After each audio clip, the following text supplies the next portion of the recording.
Elizabeth is a princess who has just been called out in a banquet hall by her fiancé, Prince Freer. He says he is dissolving their engagement because he believes Elizabeth pushed his darling Sylvie down the stairs, so in other words, he wants to crack Sylvie. Elizabeth has no idea what he's talking about since she did absolutely no such thing. But Freer is too self-absorbed to care about a word she has to say, so on top of rescinding their engagement, he also sentences her to confinement in the dungeon. Elizabeth had been engaged to Freer for many years at this point, and she was fully invested in their relationship and did everything she could to improve herself so she could support him. She even ended up taking on a bunch of tasks that were meant to be the prince's job, and she didn't even question it at the time. Her maid would constantly warn her not to stay up too late at night because it's bad for her health. But Elizabeth would say she just needed to finish one last report because the prince was too busy with a meeting to do it himself. However, that meeting she was referring to was more of a party than an obligation, so basically, the prince had offloaded all his work onto Elizabeth so he could go have fun.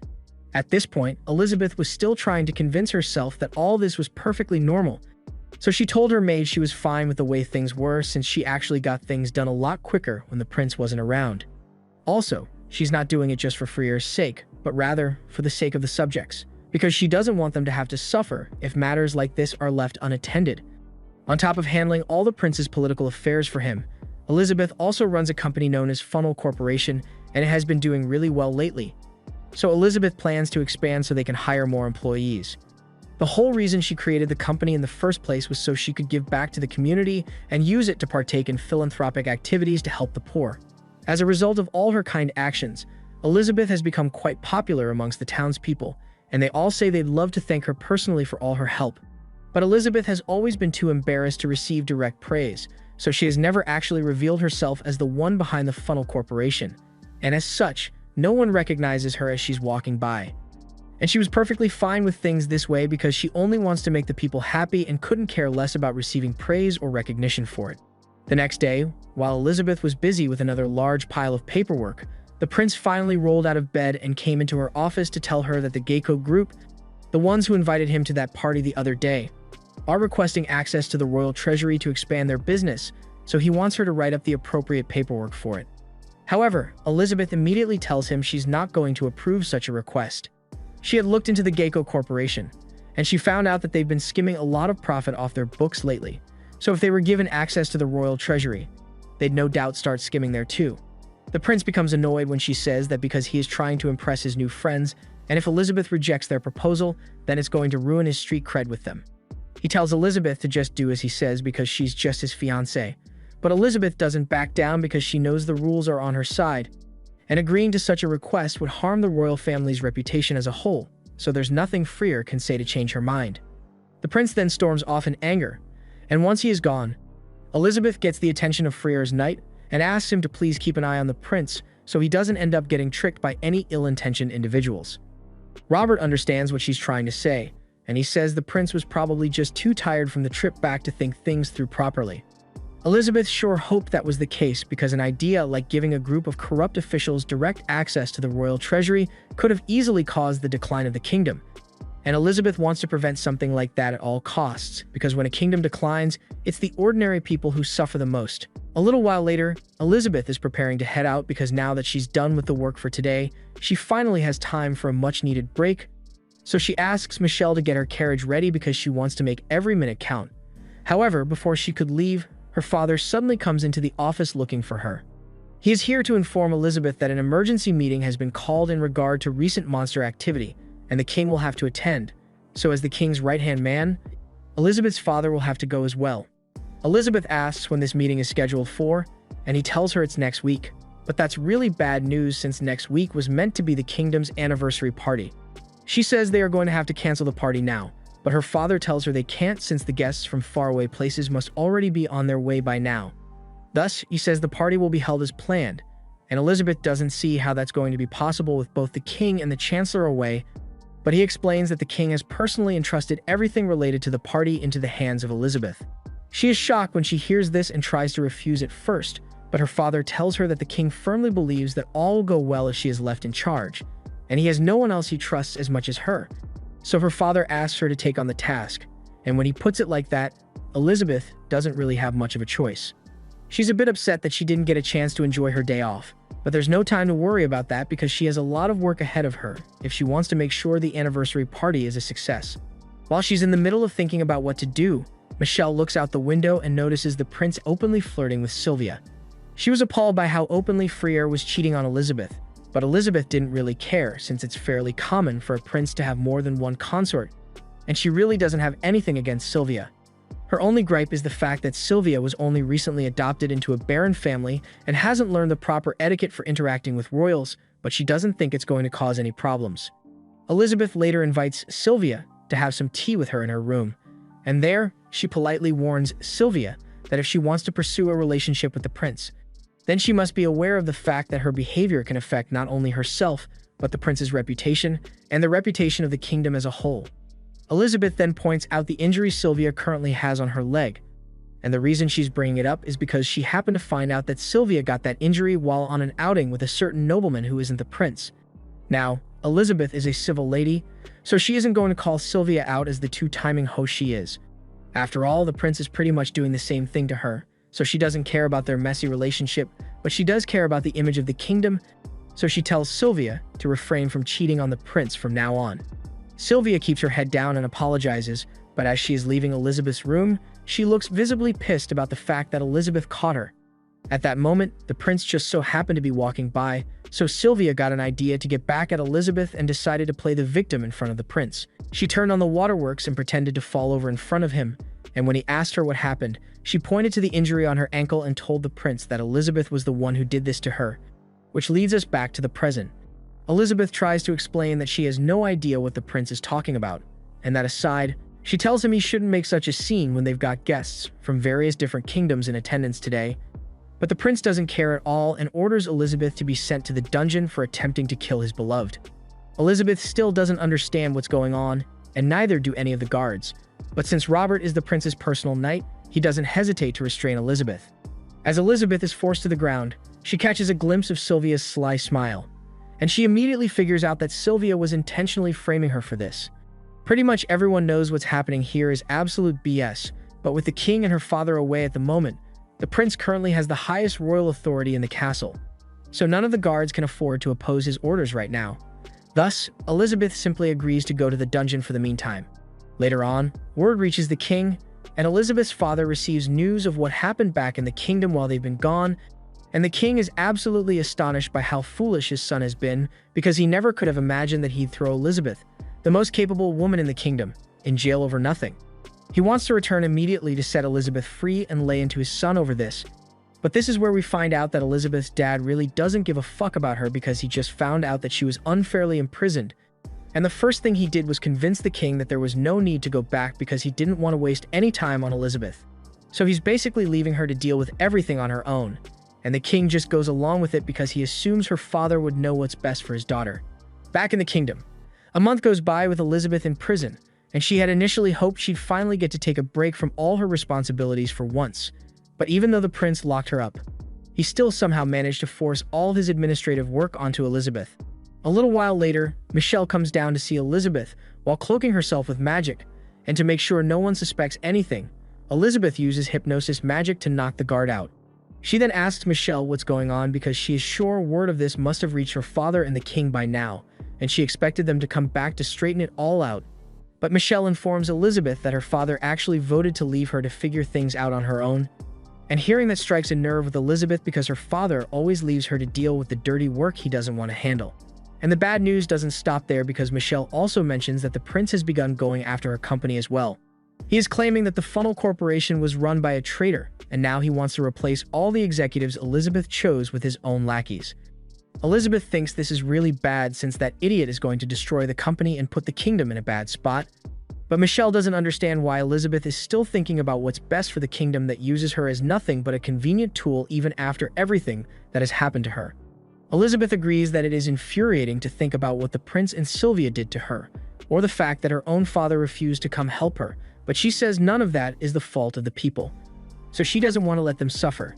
However, Michelle has one more thing to report and informs Elizabeth that the prince and his inner circle have been spreading baseless rumors, accusing her of attempting to assassinate Sylvia and take over the country, and even though he has presented no evidence of this, The people have all begun believing and slandering her name, despite all the good she has done for them. And that was the final straw for Elizabeth, so for the first time she says, "Fuck," and decides she's not going to break her back for this kingdom a second longer. She then punches the wall to let out some frustration, and she thanks Michelle for opening her eyes because she now understands how foolish she has been. She could have broken out of here at any time with how strong her spells are, so she tells Michelle that they are finally going to leave this wretched kingdom. All beings in this world have mana, and a select few are able to control that mana to summon things called divine artifacts. Divine artifacts can be anything, including swords and spears, but in Elizabeth's case, her divine artifact manifests as 7 grimoires. And one of those grimoires allows her to record and manifest any type of magic. When the time comes for her to leave, she creates an ice clone of herself so people don't find out about it immediately. After that, she heads over to the estate of Viscount Lucas of the neighboring empire. Lucas recalls what happened at that party, and he is honestly still shocked that the prince would do something so stupid, because even a complete fool should be able to see that Elizabeth was the one behind most of the kingdom's successes over the past few years. He really wishes he had someone as capable as her on his side, and to his shock, as he is thinking that, Elizabeth suddenly pays him a visit. He is shocked to see her here and asks what she's doing. So Elizabeth explains that she is fed up with being used by the kingdom and would like to seek asylum in the empire. Lucas knows a golden opportunity when he sees one, so he agrees to let her stay in the empire, but he asks what she intends to do while she's here. And Elizabeth explains that she's going to get her revenge by destroying everything she helped build for the kingdom. To be clear, she explains that she has no intention of going directly against the kingdom and starting a war. She is simply siding with the empire because they are in the best position to oppose the kingdom, and though she has no special attachment to them, she assures him that the empire will benefit from the kingdom's downfall. With everything that had just happened, Lucas decides to leave the kingdom immediately since, despite how poorly Elizabeth was treated, she was still incredibly important to their operations. So the palace will be in an uproar once they find out that she's gone. The plan for now is for Lucas to take Elizabeth back to his domain on the border of the kingdom, and he says he's going to have to keep her there under surveillance for the time being, since she is still technically a resident of the kingdom, which Elizabeth thinks is more than fair. Once they finally arrive in Lucas's domain, Elizabeth notices that the people here really seem to like Lucas, which is a good sign, since it means he genuinely cares for his people. And Lucas is proud to say that he thinks he does a pretty good job of governing this land. They eventually make it back to Lucas's mansion, and there Elizabeth tells him she has a request she'd like to make. She asks Lucas to give her permission to open a business in his domain since she needs a way to earn money here, and Lucas isn't opposed to the idea, but then Elizabeth asks him for a loan of 100 gold coins to help her start up her business since all her money was seized back in the kingdom and she's currently flat broke. Lucas is a little hesitant since 100 gold coins is a lot of money, but Elizabeth assures him that she intends to pay it all back, and as proof of her sincerity, she even pulls out a magic contract, a document which binds the users to fulfill its terms whether they want to or not. It basically states that in a year's time, Elizabeth will repay Lucas 2 times his investment, and if she fails to do so, she will allow herself to be sold as a slave to cover the costs. Lucas thinks Ellie must have gone insane because he can't understand why she would come up with terms that are so disastrous for herself, but she says it doesn't bother her since she knows for a fact that she will be able to repay the loan. Since she is being so insistent, Lucas agrees to lend her the money, and the first thing Ellie does is buy a rundown old building for 1 gold coin. She says this is going to be their base of operations from now on, but Myrael is a bit confused as to why she would buy a place like this since it's practically fallen apart. Ellie admits that it's probably going to need a lot of work to fix this place up, but it's the best she could find for 1 gold coin, and they need to conserve as much capital as possible. A few days later, Ellie and Mary are both done renovating the building, and Mary asks if Ellie plans to make the focus of the business cosmetics like she did with her company back in the kingdom, and Ellie says she plans to do that eventually. But right now, they don't have the capital or workforce necessary to make products they can sell to nobles at scale, which is why the first item she plans to put up for sale is this bar of soap. Myrael takes a look at the bar of soap, and she can tell at a glance that it is of higher quality than the soap Ellie sold back in the kingdom, but the profit margins on this are slim, so they won't be able to make much money from it. However, Ellie says making money from the soap isn't her plan. The soap is just a stepping stone to allow her to establish her brand, so she's willing to take a loss on it for now. However, if she wants to establish herself, then she's going to need to build herself at least a few connections, and she knows the perfect place to start. First of all, she heads to the Church of Liberis, and while there, she runs into the head priest. She explains that she recently opened up a new business, so she wants to pray for its success there, and the priest tells her she's more than welcome to, but just then, two kids happily run in. They are here to tell the priest that they made some more money today, and the priest thanks them for their hard work, but he says he is currently busy talking to someone, so they'll have to come back later. The kids understand and happily run off to go play a little, and once they are gone, the priest explains to Ellie that he runs the orphanage next door, and those were a few of the kids he looks after. Ellie says the priest must be doing a really good job since those kids seem really well taken care of, and the priest says he does his best, but he does admit that it has been a little difficult for him since running an orphanage is rather expensive, and though he wanted to keep the kids out of it, they found out that he was struggling financially and volunteered to pick weeds around town to earn a little money to support the orphanage. He feels like he has failed the kids since children their age shouldn't have to work, but Ellie assures him that the kids appreciate what he has done for them. As a matter of fact, she says she'd like to make a small donation to the orphanage, but when she hands the priest 5 gold coins, he tells her he can't accept this much money. Ellie insists that it's not a problem for her, since she sees it as an investment. After all, those kids are going to become her future customers someday, so it's in her best interest to make sure they are taken care of now. After that, Ellie heads home, and when she gets there, she meets up with Mireille, who has been busy all day handing out some of their soap to the maids of nobles so they can build a customer base. And just as expected, within 3 months, their sales have begun growing steadily, and they've been able to expand into other cosmetic products like lotions and shampoos, so they have made a decent amount of money.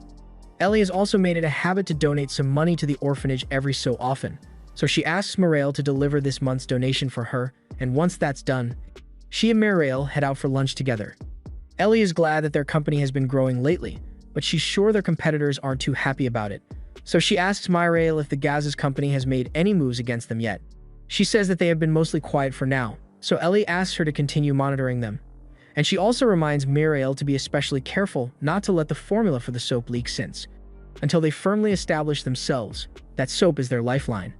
She also conveniently mentions that the soap's secret formula is hidden in their safe in the store, all within earshot of this guy who happens to work for the Gaz's company.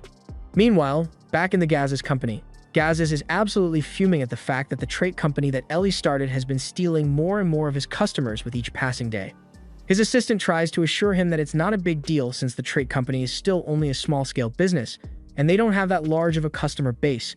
But Gaz's knows that the trait company must be intentionally limiting their production so they can select customers, and through that means, they have been systematically stealing all of Gaz's good customers and leaving him with all the troublesome customers who complain non-stop. If this keeps up, then Gaz's is going to lose even more money to them in the coming years, but because they've built their client base with influential nobles, he can't risk going after them directly without antagonizing the nobles who buy from them.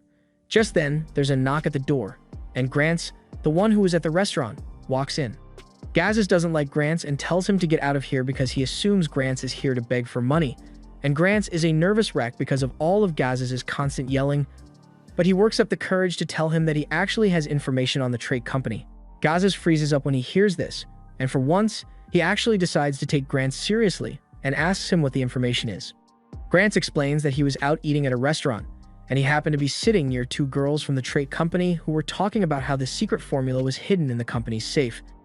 After learning of this, Gaz's realizes that if they were able to get their hands on that secret formula, then he might be able to make the same soap as Trait, or even better. Take advantage of their already established name to make bootleg versions and make a fortune.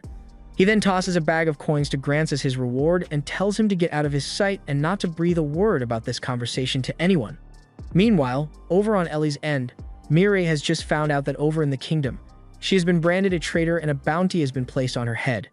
And to make matters worse, it was her own father who took the initiative to bring charges against her despite knowing that everything the prince accused her of was absolute BS. The fact that her own father is willing to sell her out so easily just to cover for the incompetence of the prince hurts, but she can't let herself get distracted by his actions, especially when they are in the middle of their plan to get revenge on the kingdom. A few moments later, there's a knock at the door, and when Mireille answers, she is met by a woman named Hildegard, who says she's here on behalf of the Merchant Guild's legal department to investigate a troubling matter. Ellie remains calm and asks Hildegard what she wants with her. So Hildy explains that there have been reports of Ellie's soap causing severe rashes and sores to customers, so she would like to take Ellie into custody so she can get to the bottom of it.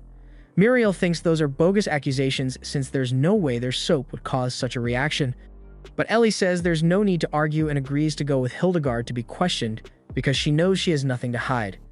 A little while later, Ellie is sitting in the interview room with Hildegard, and after reviewing all the ingredients of Ellie's soap, nothing in the formula seems like it would cause any harm to the customers.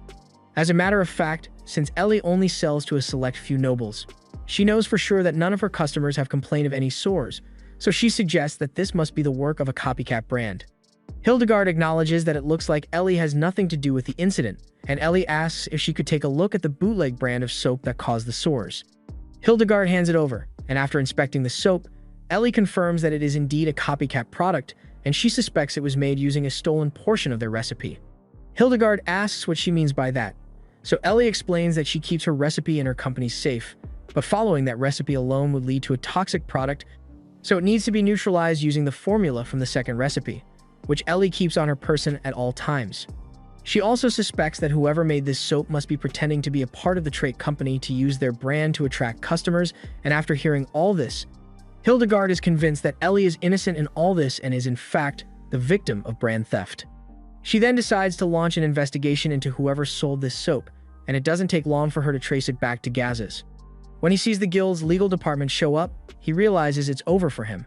But even after being brought in for questioning and being faced with Ellie, who demands compensation for the damage Gazes has done to her brand with his bootleg soap, he still remains smug and tells her he isn't paying a dime in compensation because the guild's enforcers don't have the authority to force him to pay something like that. If she really wanted to claim compensation, then her best bet would be to get a priest from the Church of Liberus to act as a judge, but there's no way she'd be able to convince one of them to go out of their way to settle such a petty matter. However, unfortunately for Gazes, Ellie just so happens to be good friends with one of those priests, and as soon as he heard what happened, he immediately came over to help and rule in Ellie's favor, demanding that Gazes pay compensation for his sins. As a result, Gazes is forced to hand over the managerial rights, equipment, and assets of his company, which is coincidentally exactly what Ellie needs to expand her own operations. Ellie tells Gazaru that as payment, she will take all of Gazaru Commercial's business rights, management rights, and personal property, along with all of the firm's tools, materials, and workers. Gazaru sits down, feeling defeated. Artie walks into the room and says sorry to Ellie for all the trouble they caused, but Ellie tells her that it was not her fault. Instead, it was the Merchants Guild who was at fault, and she has no reason to feel ashamed. Arte tells Ellie there is one more thing she wants to talk about. She says there is a man who tricked Gazaru into stealing the soap formula, and his name is Grant Carlton. He was the bookkeeper for Gazaru Commercial, but Arte did not have enough proof to face him about it. Ellie understands and tells her that now that Traitor has taken over Gazaru Commercial, Grants is now one of her own workers. Ellie asks Artie to let her handle this matter on her own. Ellie asks Myrael if he is coming, and she says she has already sent for him. Grants walks into the room and says sorry, but Ellie tells him to skip the polite talk since he already knows what she is about to say, and Grants agrees. Ellie hands Grants a bag and tells him he did good work and this is his reward. Grants thinks what she gave him is too much, but Ellie tells him she is also going to put him on the leadership team at Traitor. She will tell the guild that since he feels so sorry, she will let the matter go. Grants feels thankful and thanks Ellie for letting it go. Grants is one of the people she had told Muriel to reach out to. She had already learned from their research that Gazaru was mixed up in shady dealings, and to make his crimes clear for everyone to see, they needed someone to push him into stealing the soap formula. Grants reminds Ellie of the deal they made before all this started. Ellie follows Grants to his home, and Grants sees his wife praying. His wife asks him where he has been and tells him their daughter is suffering badly. Ellie introduces herself to Grants' wife and tells her she heard what happened to her daughter. She explains that Grants was working for her for the sake of his daughter, and she should forgive him. Grants tells Ellie that his daughter was hit by a carriage. They managed to gather enough money for healing potions, but they were told she would not get any better. Ellie tells him not to worry, since she can heal his daughter with healing magic, but Grants is confused and asks what that is. She lies and tells him it is a magic item that boosts magic power. She had to lie because she could not let him know about her divine artifact. The power of the Grimoire of Beelzebub is to record magic, and it has recorded strong healing magic from the Archbishop of the Kingdom.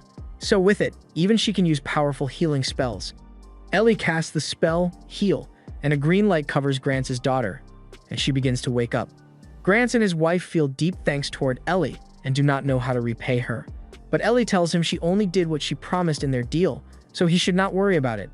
She asks him to keep what happened a secret, since she can only use this magic on rare occasions. That takes care of Gazaru and the last bit of cleanup. They have already set up a delivery route with a large company and gained many loyal customers.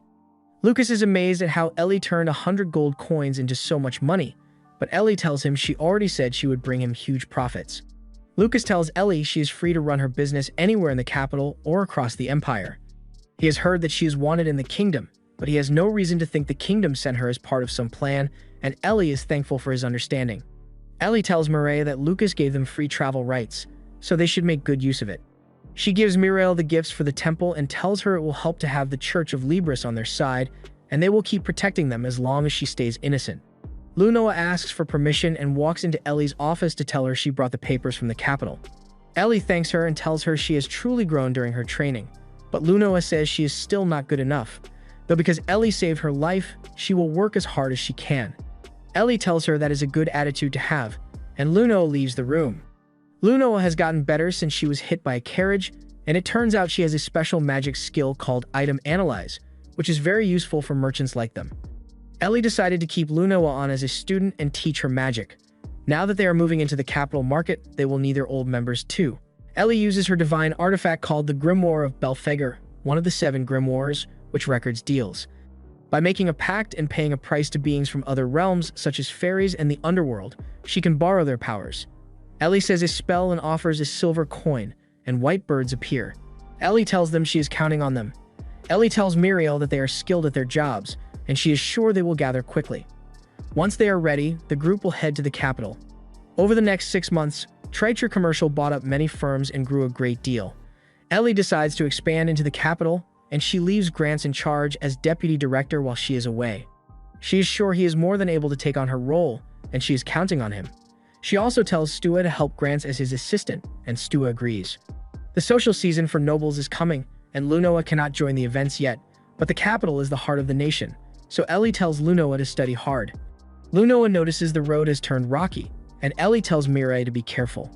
Lunoa asks Ellie why she should be careful, and then an arrow is shot toward Lunoa. Ellie pulls her out of the way.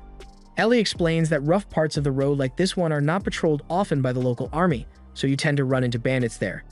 Ellie tells Mireille to look after Lunoa, and she steps out to face the bandits. One bandit is shocked and asks if she really plans to fight all of them alone, and Ellie says yes. Ellie uses ice magic to strike the first man, and the bandits are shocked that she cast a spell without speaking any words, and they think she must be a powerful mage.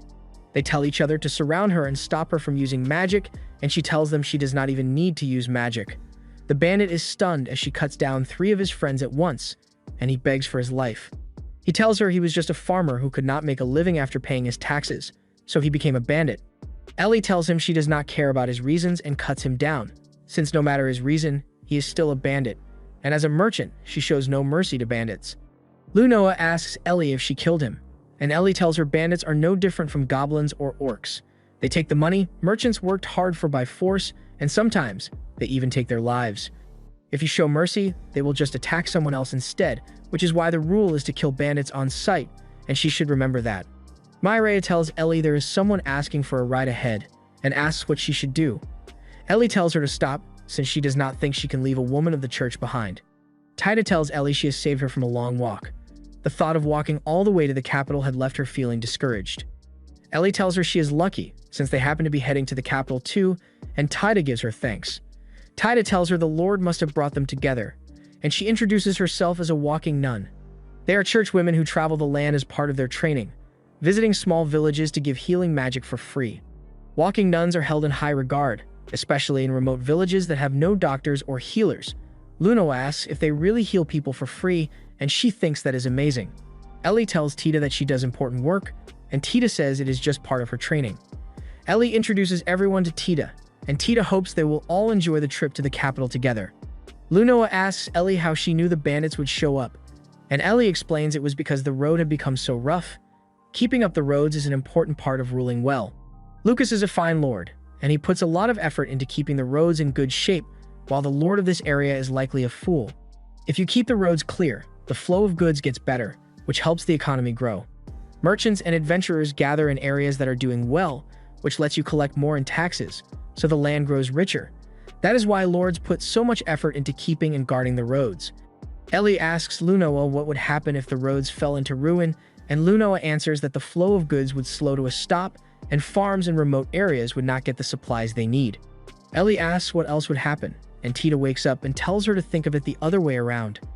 If the roads are in bad shape, the food and medicine made in remote places start costing much more to bring to the city.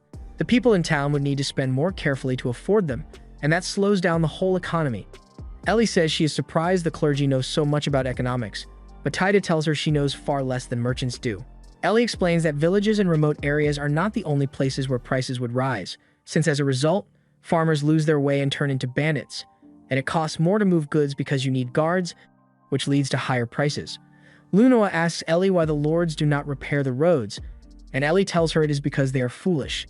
They care too much about short-term money to worry about road repairs, and it is the common people who suffer when their leaders are fools. Muriel tells Ellie that more bandits are blocking their path, and Ellie tells Muriel to watch over Lunoa and Tita. But Tita wants to fight too, and tells Ellie not to worry about her. Ellie thinks she should probably avoid killing anyone in front of a holy woman, so she rushes at one of the bandits and punches him hard in the stomach, knocking him out. She turns around to see Tita smashing a bandit's head in without mercy. Tita tells Ellie she is finished and asks why Ellie has not killed hers yet. She tells Ellie that she must be quite kind-hearted, and Ellie disagrees. Tita asks if she was holding back because Tita was watching, and says sorry for that, but tells Ellie that bandits left alive are nothing but trouble, so she will take care of Ellie's share too. Just as Tita is about to smash the bandit's head, he wakes up and begs for mercy, but Tita tells him the Lord is merciful and people are sinful. If he repents, the Lord will show him mercy, but bandits are not counted as people to her, so they do not deserve the Lord's mercy, and she kills him. Ellie wonders if she should rethink how she sees clergy people. Tita shows Ellie that she found a gold tooth, and that they can sell it for good money. Ellie tells Tita to wash off the blood first, since if Lunoa sees her covered in it, she will be terrified. At the mansion, Fridi's butler tells him to think again about his plan to give out meals in the slums, and asks why he wants to give aid to people who can barely get through each day. What could be wrong with earning their gratitude? The butler asks whether he has read the budget reports, and Fridi says yes. The butler explains that handing out meals in such a careless way will drain the kingdom's treasury dry. Fride tells him not to be foolish, since Elizabeth used to feed the poor every week, but the butler tells him that she paid for it with her own money, and that Elizabeth never once used the nation's treasury for anything beyond plans that had been given to the throne. What is more, Elizabeth found work for the poor, helping them build stable lives. Helping the poor means more than simply handing out food. Fridi grows annoyed and tells him to cancel it, then walks out of the room. The butler thinks none of this would have happened if Elizabeth were still here. Tita is drunk and asks the server to bring more. Ellie asks if she should really be drinking this much, since she is a nun, and Tita tells her that alcohol is the water of life given to them by God. Besides, those bandits earned her a lot of money, and she thinks the real sin would be not drinking at a time like this.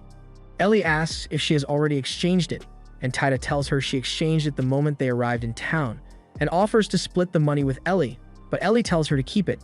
Tita asks if she is sure, and Ellie tells her to think of it as a gift. Tita goes to hug Ellie, but Ellie tells her to get off her, since her nose is running. Lunoa tells Muriel that Ellie looks like she is having fun. Muriel says Ellie always used to look tense, with no one to open up to, but these days she sees her smiling happily, and she is glad. Fridi tells Sylvia that dealing with those stubborn fools wears him out, but looking at her calms his tired mind, and she is thankful for that. But someone hiding behind a pillar says that having the rug pulled out from under you by that fool must be miserable. Once they arrive at the capital, Ellie, Mireille, and Lunoa head straight to an inn since they need a place to stay until they can get settled in the capital, and Lunoa is amazed by how fancy the inn they chose is. Ellie tells her she's staying here too, and her room is next door to this one, but Lunoa says there's no need to pay for such an expensive room because of her. She'd be perfectly fine staying in a cheaper inn, but Ellie tells her she has to keep her image in mind. There's no telling who could be watching at any time, and since they are going to be starting operations in the capital soon, they wouldn't want people to look down on them because they stayed at a cheap inn. Lunoa says she understands, and a few minutes later, a man named Arnold shows up, and he says he is glad to see Ellie again after such a long time. Ellie is equally glad to see him, and Lunoa is a bit confused since she has no idea who the man is. So Mireille explains that Arnold used to be a key part of managing her business back in the kingdom, and he says he has already found some promising locations for Ellie's business and residence, and he has arranged for her to do a viewing as early as tomorrow if she wants. Ellie is surprised since she has no idea how Arnold knew to get everything ready even though she never told him they'd arrive today. But that kind of efficiency is why Ellie values him so much. She thanks Arnold for his hard work and tells him she will head to the locations he picked out to inspect the properties first thing in the morning. The next morning, Ellie and Arnold head over to the properties, and after deciding on a mansion, Ellie is shown a building which Arnold thinks would be great for her workshop, although it is a little over her budget. Ellie says she doesn't mind going a little over budget on this because who knows if she will find an offer this good later on. She then tells the realtors that she'd like to purchase the place, and while they are at it, Arnold suggests they should probably have some renovations done on the workshop, which Ellie agrees with. She decides to leave Arnold in charge of the renovations to the business property, and he also promises to have her mansion ready within a few days, but until then, Ellie and the others will have to continue staying at the inn. After Arnold leaves, Mireille mentions to Ellie that she'd like to hire some more staff. Ellie thinks it's a little too early to be hiring staff for the business since they haven't even opened up shop yet, but that's not what Mireille was talking about. She actually meant she wanted to hire another maid for Ellie since, once the business starts growing, it will be difficult for Mireille to be by Ellie's side at all times. Ellie agrees, and she says they could try hiring from the Merchant Guild, but Mireille doesn't think it's such a good idea to hire a complete stranger since Ellie is still a refugee from the kingdom, and if the wrong person were to find out about that fact, it could be disastrous. To make sure their new hire doesn't end up spilling any of their secrets, Mireille suggests they should buy a slave to work as Ellie's attendant since slaves are bound by seals that prevent them from disobeying their master's orders. There are two main types of slaves. Either people who became slaves due to a criminal record or people who became slaves due to an unpaid debt. But Ellie doesn't really care which kind she gets, so she decides to head to a slave market tomorrow. However, she doesn't find any suitable candidates in the first place she goes to because all the slaves there are malnourished and weak as a result of the conditions the dealer had kept them in. Lunoa seems especially shaken up by what she just saw, and Ellie understands why she feels that way. She tells Lunoa that it's okay if she never gets used to it, but she has to face the reality that this is how the world works and learn how to handle it. They decide to head to another slave dealer after that, and to their surprise, this place seems a lot more upbeat compared to the last one. There's even a slave sweeping out front, and he looks like he's pretty happy overall. When he notices Ellie and the others, he welcomes them to the Cedric commercial firm and asks them if there's anything he can do for them.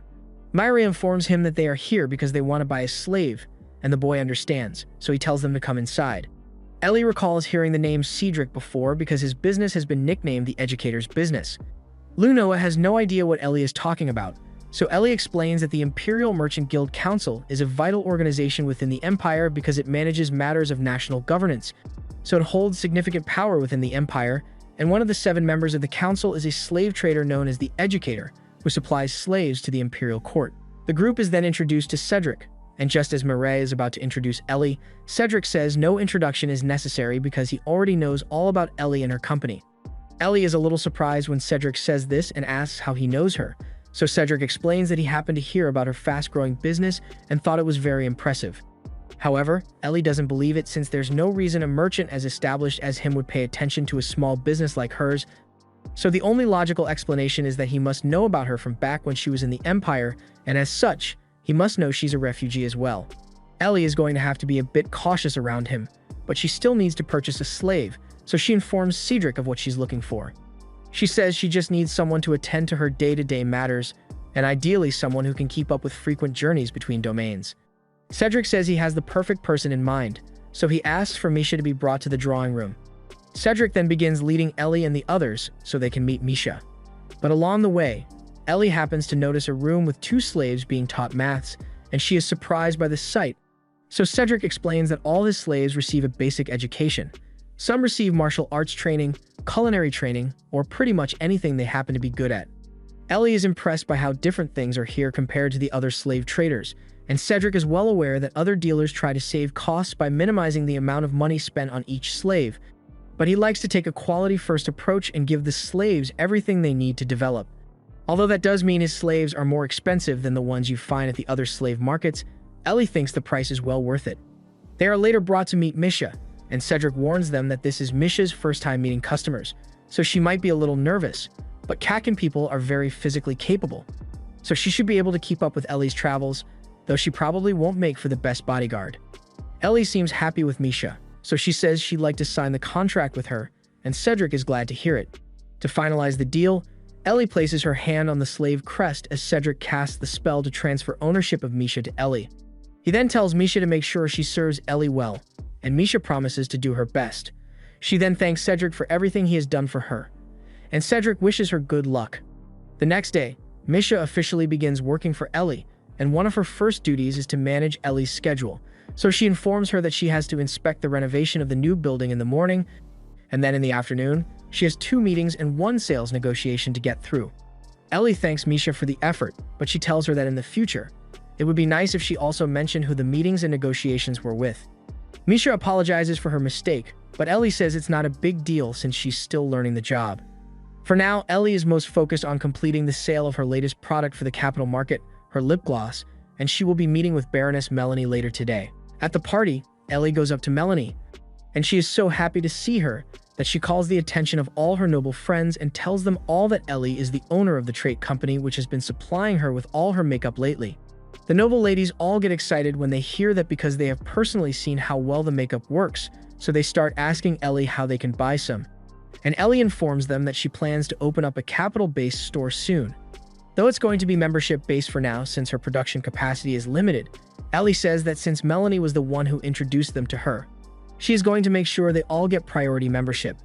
This gets the noble ladies even more excited than before, which is exactly what Ellie was hoping for because in truth, she has the capacity to make as many cosmetics as she wants.